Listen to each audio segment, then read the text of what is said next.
Thank you for joining us for this week's edition of Southwest Connections, our campus-based show that tells you a little bit about the people and the great things happening here at Southwest Minnesota State University. My name is Bill Molso, and I'm the host of the show. And so let's get started and let's meet our first guest of the season. Our guest today is Dr. Lee Moua-Vue, Director of the Center for International Education here at SMSU. Welcome, Lee. Thank you for having me. Tell us a little bit about your personal background and what brought you here to SMSU.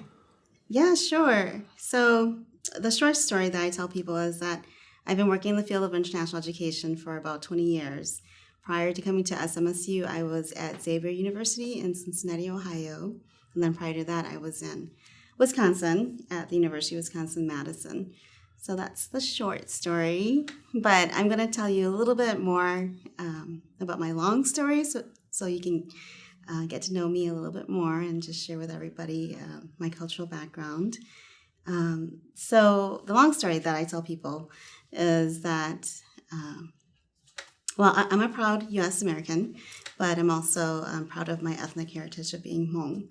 And with that, the long story is that I was born in Thailand in one of the United Nations refugee camp on the way from Laos to the U.S., and so my family, my parents played a role in the secret war of Vietnam. And after the fall of Saigon, then we had to seek refuge somewhere else. And so we came to the U.S.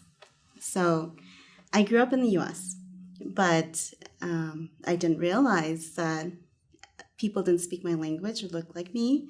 It was until I entered elementary school that I realized that, wow, I didn't understand a word of what people were saying in English and that I was the one who looked different. And so that was very shocking for me. And so it took a little while for me to get used to that. And I struggled a little bit growing up with the language. But up until third grade, when I became a lot more settled with the language and with the cultural norms, that was when then my parents and the rest of the community members started asking me to translate for them. And I was, I think, 7 at that time. So it was a bit challenging because I had to explain to them all these different concepts of insurance and healthcare. And I myself at that time didn't even know what that was. And so it was a bit challenging. But eventually I figured it out and I was able to navigate myself around with the culture. I'm telling you that because fast forward to then my college years. As a graduate student, I was about to be done. Didn't really know what I wanted to do. And so I decided, okay, I'm going to do a practicum experience in higher ed. I knew I wanted to work in higher ed. I just didn't know exactly what. And so I worked in the international office for my internship. I sat at the front desk, and I ended up just triaging and answering questions for all the international population that came in to that office. And at the University of Wisconsin-Madison, where I started the internship and eventually began my role there, that was where I started answering questions about driver's license and Social Security and, cultural differences. And it all became very familiar to me because that was what I was doing as I was growing up with my parents. Then, of course, I was thinking to myself, all this time, I guess I could have been paid for doing all that for my parents. It's actually a job. But long story short, that's how I found my passion, working with international students. And a big part of that is that I see myself in the international students that I work with. I see their struggles as they're trying to understand all these foreign concepts of insurance. I mean, insurance is something that you pay for hoping you'll never, ever use it, right? It's very new for a lot of foreigners. And so I find myself looking at somebody who was struggling just like me. And so that's why I'm in this field and how I'm here at SMSU. Well, we're excited to have you here, and you've done a great job this year. We've kind of worked our way through this pandemic here the last year and a half or so. And this fall, we were really excited to welcome a rather large group of international students since we didn't really have new groups the year before. So tell us a little bit about this year's group and where they come from. Yes, we are so blessed to have our cohort this year. We have over 90 international students that came to our mandatory international student orientation this fall. and those 90 students represented about 14 different countries. So we're very blessed, especially when other schools are experiencing a decline in enrollment. And so I'm very grateful. So those students, along with our current students, we have about a little over 170 enrolled international students at SMSU, and about 40, a little over 40 that are on practical training. Practical training means that they've recently graduated, but they're working somewhere else in the United States, and they're still our students. We still have responsibility on those students, and so they're still considered ours. And so our number of enrolled or SMSU international students is about 215 right now. 14 different countries, I think you said. What were some of the more populous countries, I guess, Sure. that we saw this year? Sure. So the new students, there are about 14 different countries, but just so that you know, we have over 30 countries okay. represented at SMSU. Out of the new students, the most popular country is Ethiopia. So that's where most of our students are from.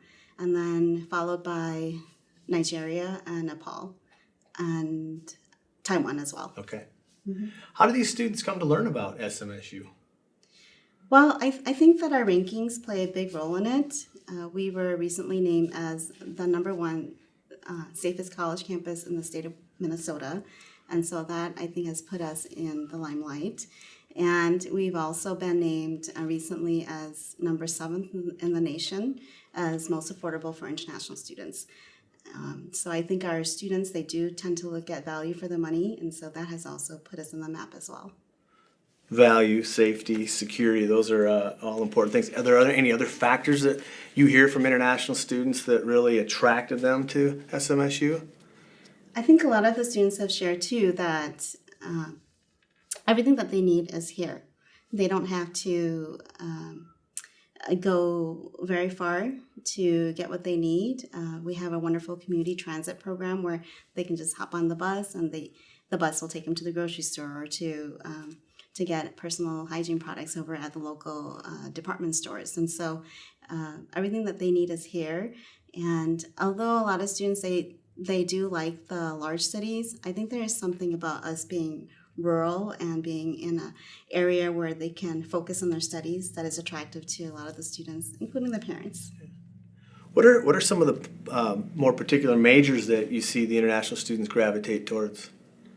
I think that most of our students are interested in the STEM majors, and STEM stands for science, technology, engineering, and math.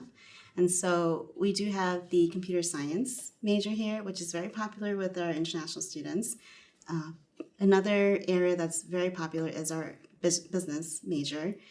Our graduate students are in the MBA program.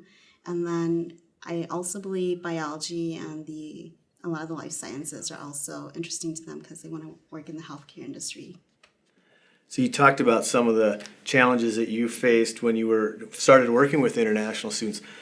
Many people probably don't realize that there are a number of different challenges that these students face as they get here. What are some of those challenges that they have to work their way through?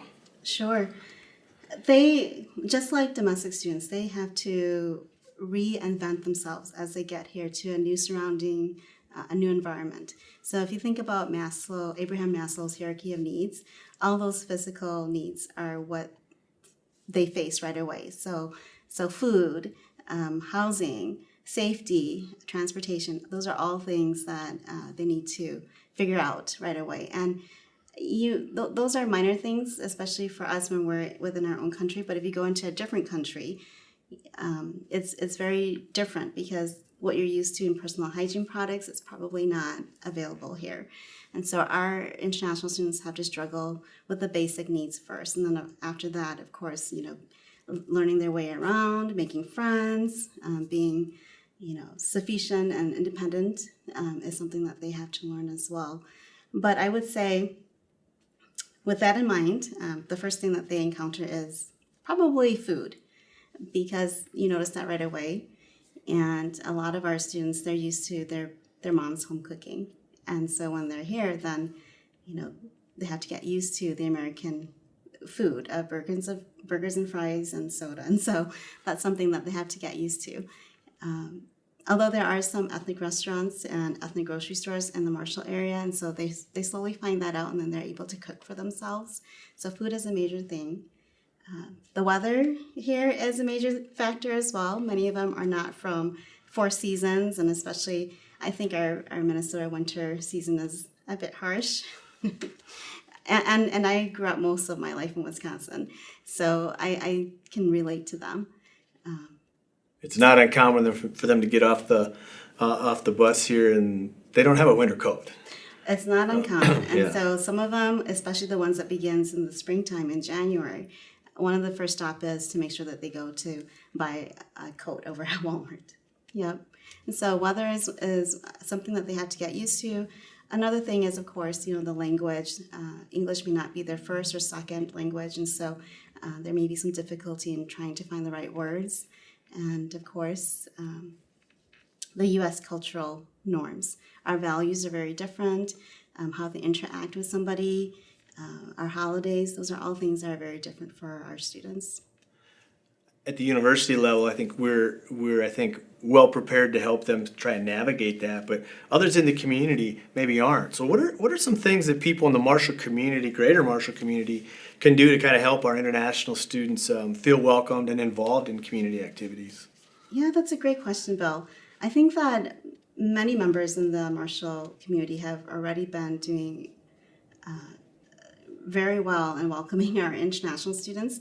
We've had a couple of groups within the Marshall area where they make quilts, and they've donated quilts into our office. And so that's been such a welcoming gesture. Our international students love it, and I've been able to give away quilts to the new students, and so they love it, especially now when it's getting colder. Yeah. So that's a wonderful gesture. I would say another thing that they can keep in mind when they're interacting with our international students is that, of course, language is different, culture is different, so giving them a little bit of grace and allowing that patience so that they can find the right words and try out the slang that they're learning is important. So being patient as you're talking with them, especially when English may not be their first language or second or third language. Many of them are very linguistic. They know many different languages. So just being patient with them. And if there are opportunities for our Marshall community members to form friendship with international students, I would encourage that because they're here to learn about the U.S. culture and make friends too. As many of our other students have mentioned, these can be your future business partners or world leaders in the future. And so I really do hope that Marshall community residents do reach out and form some friendship opportunities for them to interact with each other. You talk about partnerships, and we don't have just undergraduate students, but we do have a significant number of graduate students, and many of them come here through partnerships. Can you tell us a little bit about the partnerships that we have that bring some of our graduate students here? Sure. So we have a long-term partnership with some of our Taiwanese universities, and I believe it's well over 10 years old. And so they have a partnership with us where their students do some schooling there, and then they finish out their MBA program degree here at SMSU. So they have 2 degrees that they'll graduate with. And so this fall, we were very lucky to welcome 17 Taiwanese MBA students. So that's a great partnership, and we hope that will continue on. So your responsibilities aren't just with serving international students. Something that we really trying to do here is grow our study abroad program. Tell us a little bit about your role with that and what vision you have to make study abroad more prominent here on campus. Yeah, so I'm super excited about study abroad because I realize that hasn't really been too popular in the past at SMSU, but study abroad is so popular at many other universities, and I just want our Mustang students to know that we have study abroad here.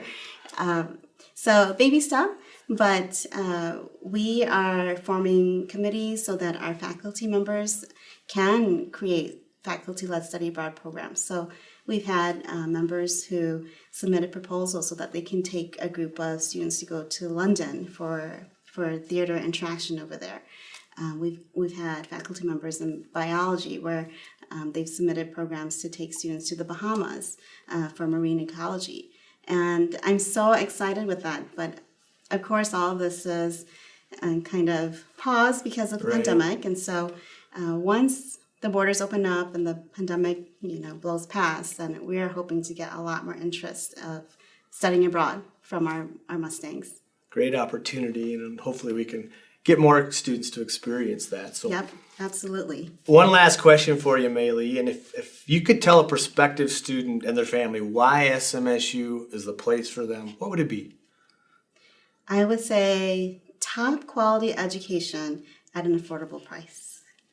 Yeah. Very good, thank you. Well, coming up next week already, it's homecoming week here at SMSU, and our theme this year is bringing it home. We're excited to have some of those traditional homecoming activities back with us again, the homecoming parade, Mustangs Got Talent. Of course, one thing new this year is our SMSU Day of Service. On Wednesday, October 6th, SMSU faculty, staff, and students will be throughout the community volunteering to give back to this great community that supports us. Of course, the traditional homecoming parade will be held, and football, volleyball, and soccer are all home that weekend too. So be sure to check it out online at SMSU Today or SMSU Today on our social media channels or smsu.edu on our website. Once again, thank you to Dr. Lee Moua-Vue for joining us today.